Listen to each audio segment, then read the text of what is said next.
manners. If a stranger asks for help, is that how it is?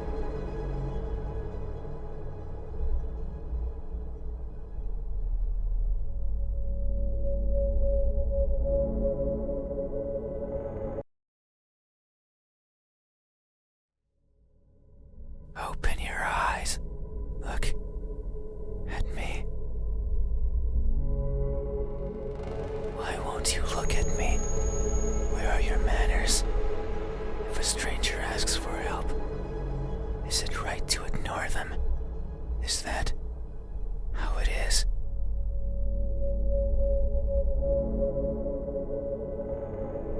I will share a secret with you. I have never seen myself before. I don't know if my face is ugly. I don't know the color of my skin. I don't know if I'm even here. That is why I need you to open your eyes, so you can tell me how I look. But I'm also shy, so I might hide the moment you do.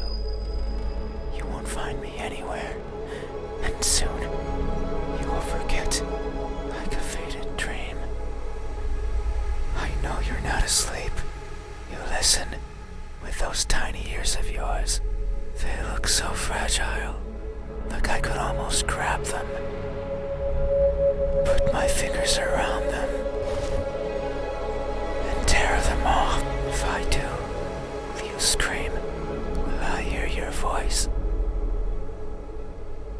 It was a joke. I'm joking. Don't be scared.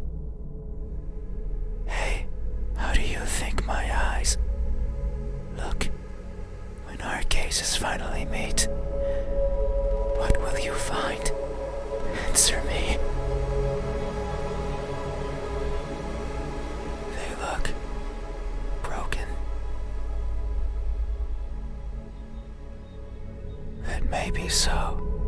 I'm always training my sight to stare at what's in front of me, searching for that one precious thing. It's what drives me to look inside places such as this. But sometimes I strain so hard, little pieces seem to fall off my face, one after another, making a cracking sound as they go. A sound like this. In my desperation, I always attempt to piece them back together. I kneel and search for the missing fragments of myself, but they are never there. Maybe the wind takes them somewhere out of my reach, and that makes me sad. So sad, I put my hands where my eyes should be, and I borrow my fingers, and I take it out. I take everything out. Every little piece that remains, harder, furiously, and wallowing in sorrow. I pray to whoever's listening to give back what's mine, to not make me lose more than I've already lost. I don't want to waste my time and search for more than I care for. Yet no one delivers. No one is listening. And so I weep invisible tears until I can feel the sorrow no more. Have you ever strained yourself so hard to see what you want to see that you end up blinding yourself to all? Have you? These eyes, are these my eyes? A good answer. Yet there is only one way to know the truth. Open your eyes.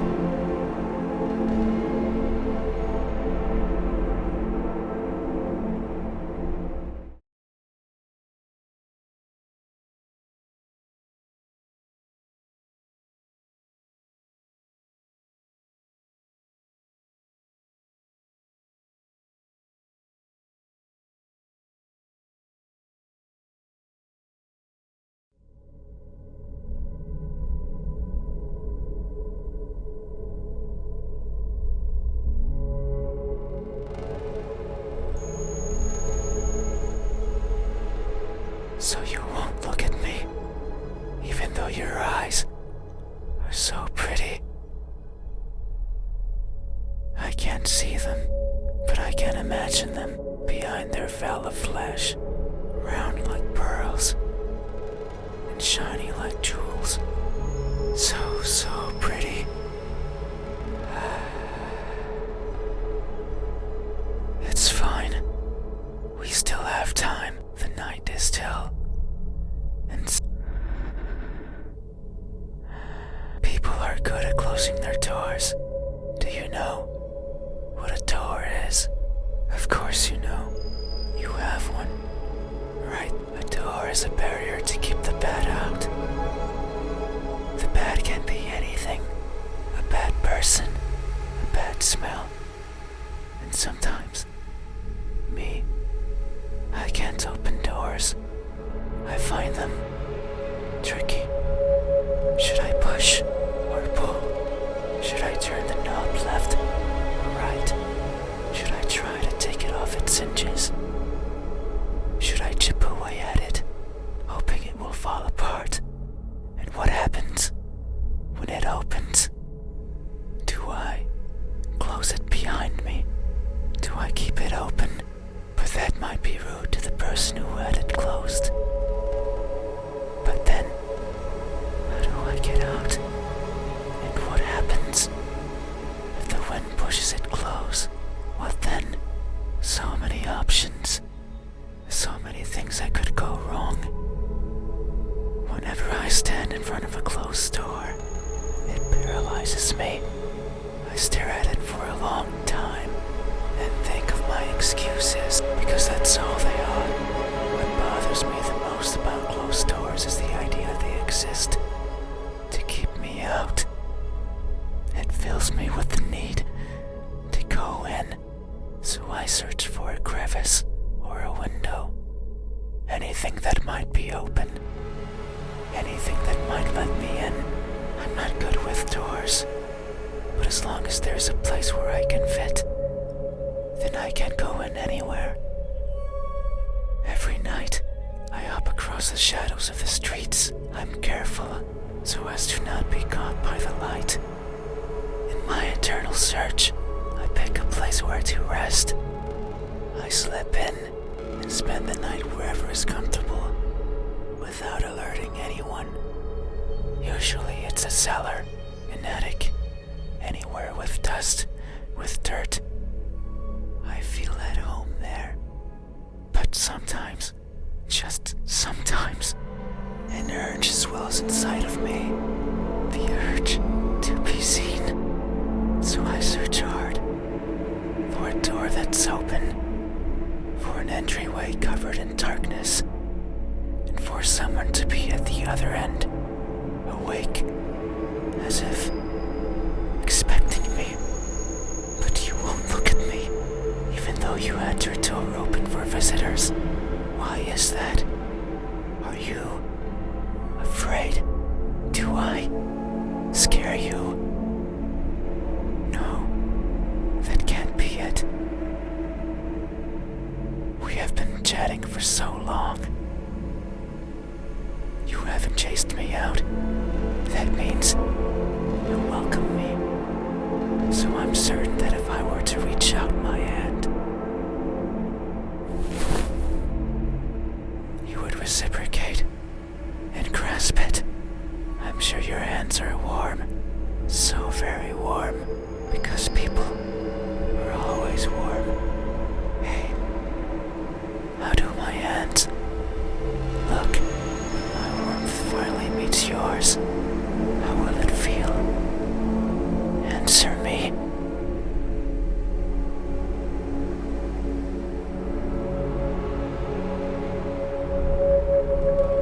They look tired. That may be so. These fingers of mine have touched so many things. They are always stretching forwards, reaching out for something. The tip of my fingers dance over the surfaces that I travel, and their sensations reach the core, be it the softness of the first spring flowers, or the roughness of a wall made out of rubbish. Caressing, grabbing, clawing. no matter the time of day, no matter if I'm awake or asleep, as if they had a mind of their own. Even now, they clutch onto the fabric of your bed sheets. They like how these thousands of threads intertwine with each other. The rustle of fabric against fabric, of skin against skin is irresistible. They want more. They want to feel closer, to have it between them and around them, more and more and more. Sometimes, however, that's when I lend a hand. I take over and stretch, stretch, stretch, and they grow. Maybe just the length of a fingernail every time, but they grow, just so they can reach out, clutch what they want. Discarded and forgotten. That's why they are tired, because they never stop seeking, and most likely never will. Hey, have you ever stretched your fingers to grab a hold of something important, only to learn that it's been long out of your grasp? Have you? These hands, are these my hands?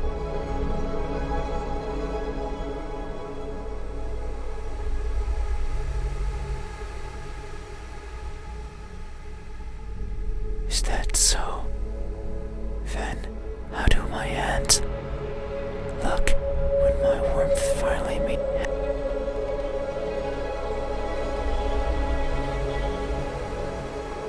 Are these my hands? A good answer. Yet, there is only one way. Open your eyes.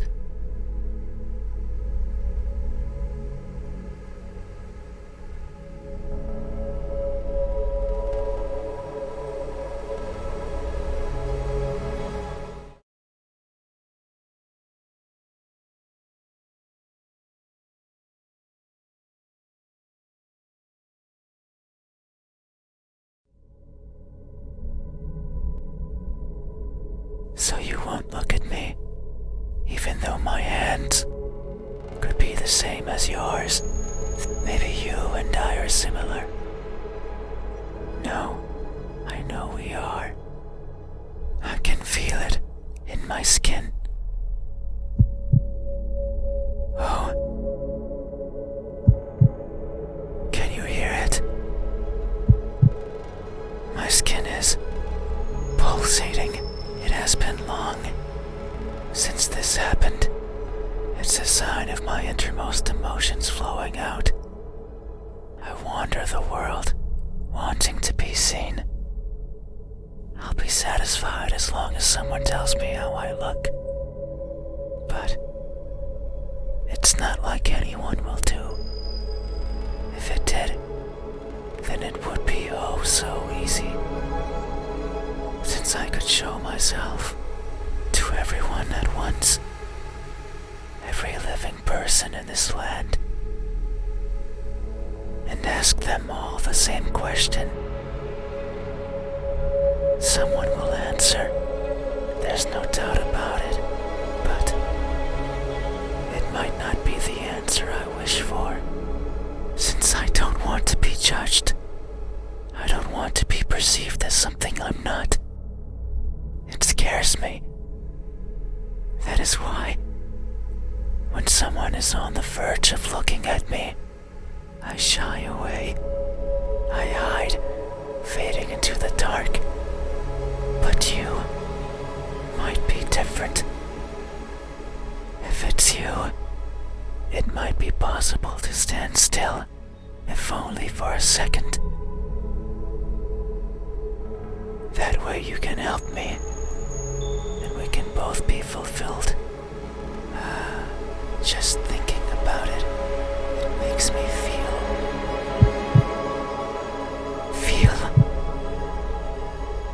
something. I cannot describe it. I am not good with words. my past who taught me to speak like a person. They were not good at it either. And thinking back on it, they certainly didn't enjoy it.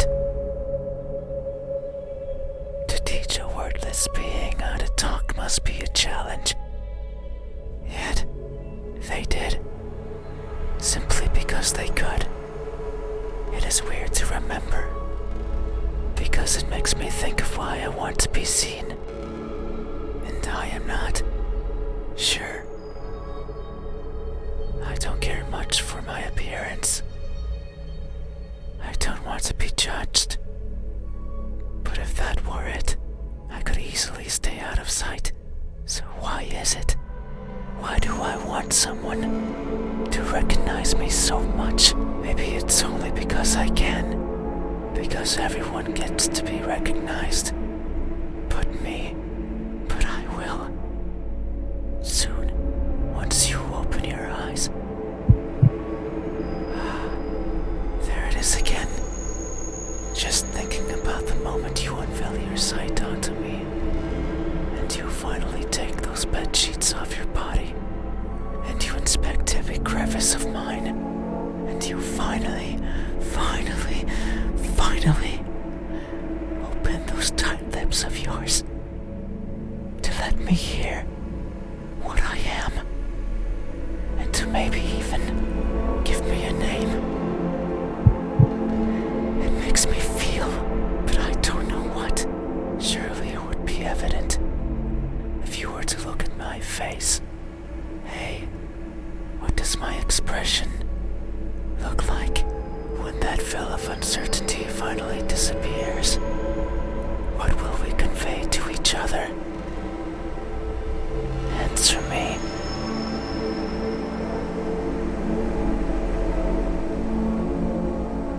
A cheerful smile.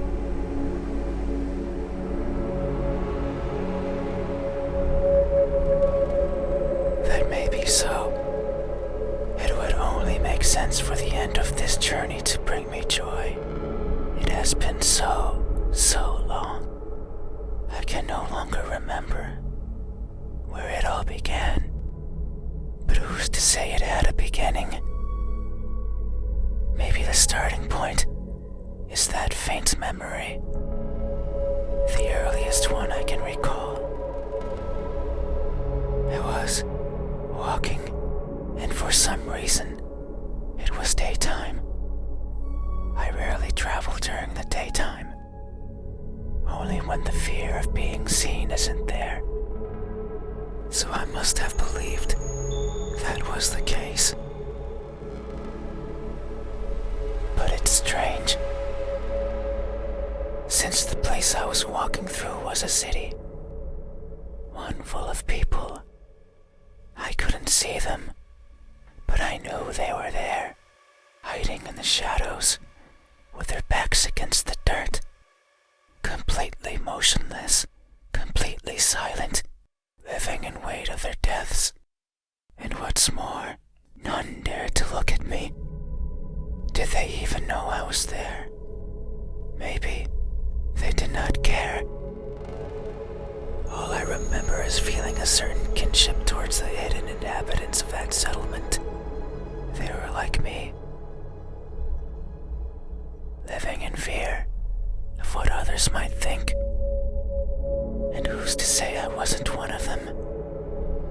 Maybe I spent my days as part of the scenery as well. And one day I decided to go for a walk.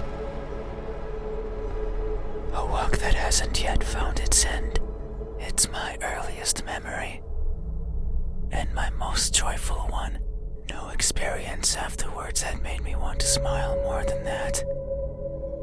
So if you say I am smiling, then surely that's how it must be. But tonight, I'm not joyful. So if my expression is truly one of cheer, then I must be lying through my smiling teeth. Hey, have you ever expressed honest happiness in your face when in reality, you're feeling anything but? Have you? This expression,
understand. No, it's fine. You have still helped me by answering my questions. No one has done that for me before, so I have no right to ask for anything else. No, that is a lie. Ever since I stepped into this room, you have refused to engage with me. Not even once. Not even once, not even once, not even once, not even once, not even once, not even once. Did you open your eyes? Not even once. Did you look at my face? You stayed there, acting as if you were asleep, feigning ignorance and not moving an inch. At times making me believe that our conversation was just in my head. You haven't opened your mouth, but you didn't need to. I can hear far, far beyond what most others can, and I can see further than what others would consider the dark, empty bottom. That's why I know that I wasn't wrong. You are, like me, we are the same. You too look for what's not there. You too reach out for what might hurt you, and you too are a liar. The type that shows one thing and feels another. But you made a mistake. I know you're lying, because every answer you've given me so far has been wrong. I am not what you said I am. These eyes, these hands, this expression, they aren't mine. Maybe they are yours, but I do not care. Not anymore. Open your eyes.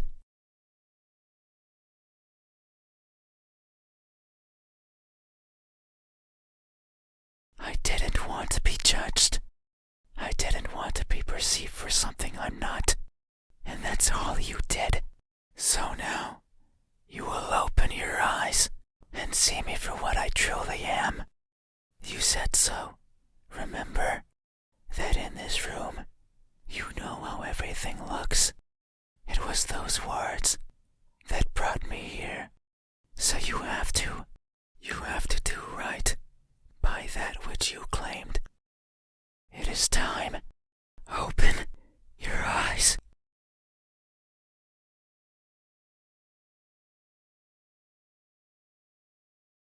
Open your eyes.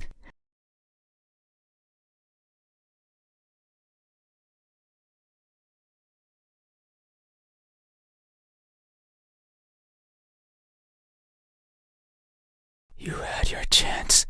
It's not up to you anymore. You won't open your eyes. I will.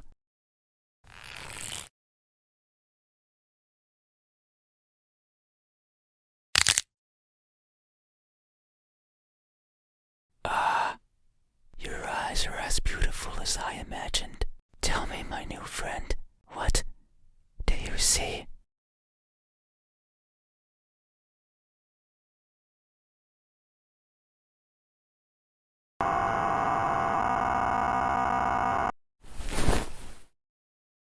That won't do. Open your eyes. Open them. Open them now. Open, open, open. Open, open, open.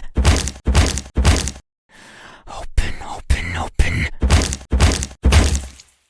Oh no. It seems I did it again. You can't see anymore. You can't talk anymore, right? You can't think anymore, right? Then, this is farewell. Thank you for trying, friend. Even though you are a liar, I leave this piece of myself here with you. I must go. I must look for the right person. Someone who can tell me how I look. Someone who can explain to me